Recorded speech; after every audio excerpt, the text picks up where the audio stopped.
Qu'est-ce qu'un imam détaché?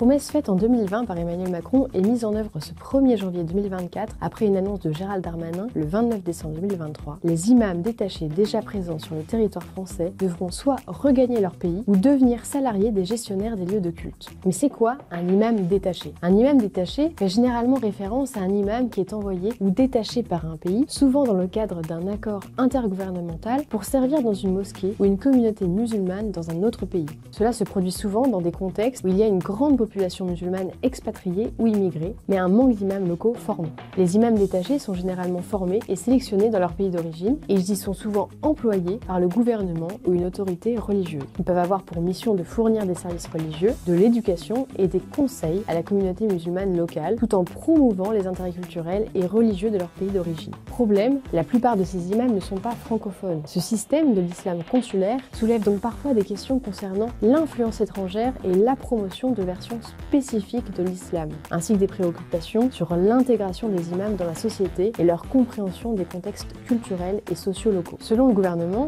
pour respecter le principe de laïcité, c'est le Conseil français du culte musulman qui doit s'occuper de la formation des imams afin de les certifier respectueux des lois de la République. Aujourd'hui, la France compte 300 imams détachés sur environ 2700 imams en exercice et 2600 mosquées déclarées. Ils proviennent majoritairement de Turquie, d'Algérie et du Maroc.